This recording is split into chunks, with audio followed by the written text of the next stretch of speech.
through numerous times. We can move in a little bit more.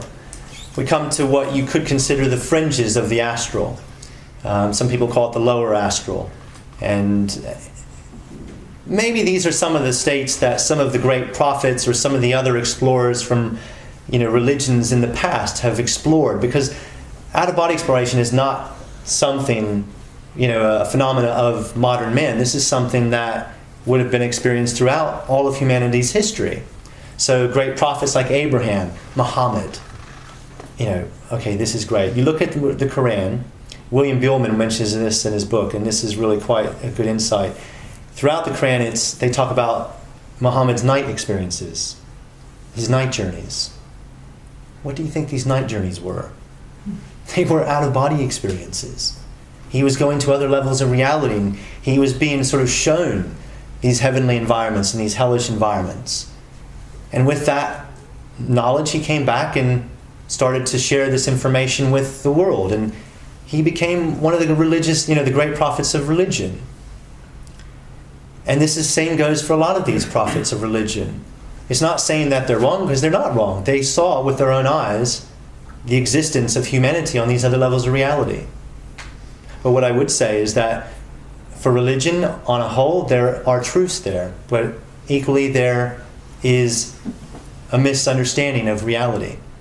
Because one thing I would suggest, based on the first-hand experience I've had, I've been to some of these heavenly environments. I've been to a Christian-style heaven. I've retrieved somebody out of Christian heaven. You think, why would you do that? Well, this isn't their permanent place of residence. They might think it is initially when they arrive. Oh, angels and all the other stuff they expect, and they're going to stay here for eternity. But that's not the case. This is just another sort of reality that can be experienced in this myriad system of consciousness, which is just the human journey. These are not places that they will remain for eternity. Although, again, it may seem like eternity before they start to see light beyond the light that they thought was the light. That's curious as well, to witness somebody starting to have this breakdown in heaven and question the rules of heaven, the mechanics of heaven. Why should this be allowed in heaven? I would have never expected that could be allowed in heaven. A good friend of mine who's a channeler, a few of you have met, Rhiannon, she had an experience in heaven. And it was a very pleasant experience. And she came to the same sort of conclusions. Charlie Morley, who a few of you know, I told him about my experiences with Christian heaven. He thought when he was going to have some OBEs, I'm going to go to Christian heaven. He wound up in animal heaven. So that was quite a cool experience for him.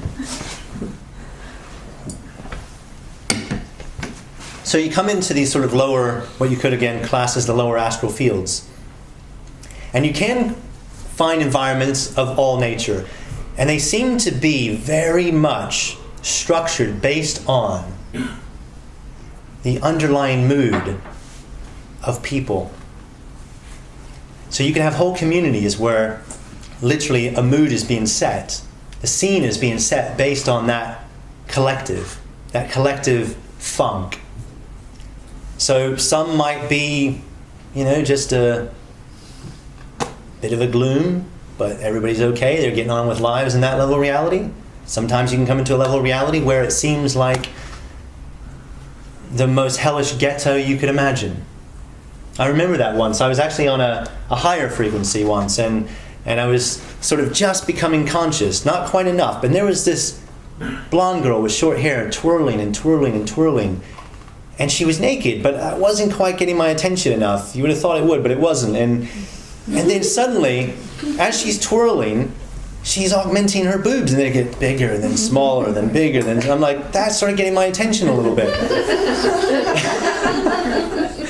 And when I came conscious enough, it was actually one of my friends who's also an out-of-body explorer, but she was not fully compos mentis in that moment. She was in a type of dream state. I would imagine whatever she was doing in her theater of her mind was being reflected, outwardly. And I was like, that's interesting, and I tried to get her attention, and I couldn't break her out of her state, so I sort of left her there, and these two older biddies rode by on bicycles, and they were like, oh, noses up in the air, and they rode off. And I was like, yeah, I could imagine this is how they would feel about us, in-betweeners coming between realities, and we drop in on their reality, and they're like, oh. I have this other friend based in London who's an out-of-body explorer, and she said she was once on the inner planes, and she arrived, and suddenly these teenagers saw her, and they're like, oi, it's one of them fizzers. And she's like, fizzer. That's what they call people that sort of come into their realities and skirt and then are gone again. And it wasn't until a couple of months ago I related this story to somebody, and somebody said, do you not get the connection? I said, what? She said, fizzer, as in a fizzer, physical. They're a physical one. And they maybe just sort of shortened it to fizzer. It's one of them fizzers. So that's interesting. So anyhow, I'm on that level, and it's quite a nice place to be, actually. And then suddenly I came to this spot. There was this cave entrance leading to this subterranean sort of... But there was something strange about this cave entrance. And I clocked it. I thought, that's not really a cave at all. It's just my mind is interpreting there's actually a vortex energy taking place. It's one of these sort of energy tunnels that are reported in near-death experiences. These energy tunnels sort of open up between these different dimensional layers to drop you into other points of reality. I was witnessing one of these energy tunnels forming, but my mind didn't like it very much, that it was a vortex on the ground. So it, again, as we were talking about earlier about the projection that takes place while out of body, the dream type elements, my mind was creating the overlay that was a cave entrance, but yet it was a vortex. So I thought, okay, I'm going to go with my mind, and I started walking down into it, and then suddenly I shifted and I was on another level, and I could sense I'd just dropped down some frequencies. I was now standing in what seemed like a counterpart for the worst ghetto on physical Earth. 10 times worse than any physical ghetto here, probably. Although I haven't got much ghetto experience, so I'm just making an assumption. But that wasn't enough an experience. Again, the physicality of it, the mood of the environment, the sadness, it wasn't very pleasant to witness. Unpleasant to the point where, I felt really sad in situations before, but I was gutted. I was absolutely gutted that I'd just been swept down through an energy tunnel, and I was there within less than a second. And I'd come from a very harmonious environment, a few frequency bands away. This was like being in the rich part of town, and then a block away, you've got abject poverty, just like we have here. That really made me think. And it was really quite sad. I thought, I wonder if I can use the abilities I sometimes have in dreams or in higher levels where I can manifest something. And I thought, I just want to be able to leave something because this is so gut-wrenching. That's how I felt. And I remember returning to my physical body, and that kind of stayed with me as an aftertaste. And it wasn't a pleasant experience to sort of walk around in physical reality with for the next few days. Maybe a few of my friends say, Todd's having a bad day. I wasn't having a bad day. I was just, reviewing this experience, trying to make sense of it.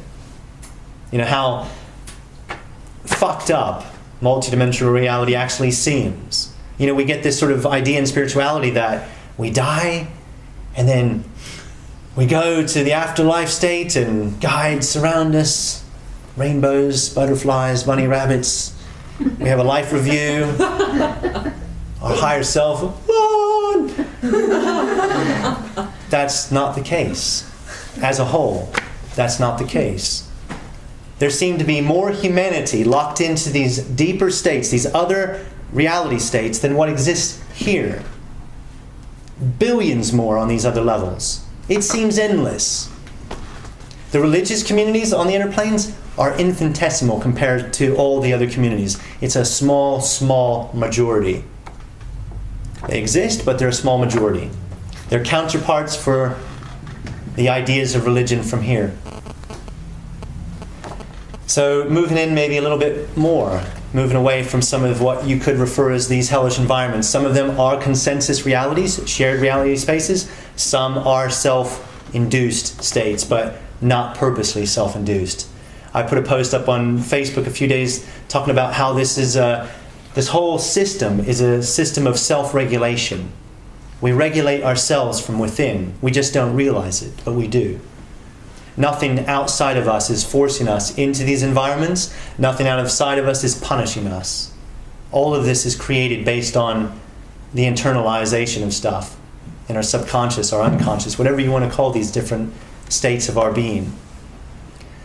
So we go through trial and error. We stumble through stuff. We have raw experiences. We eventually go from states of believing stuff to having experiences, gaining knowledge, gaining more knowledge, seeing how the knowledge fits together. We come to a point of wisdom. We might start to progress a little bit further in certain ways. It's all very interesting, lots of interesting stuff to think about. We come to the mid-frequencies of the astral. It's rather more pleasant.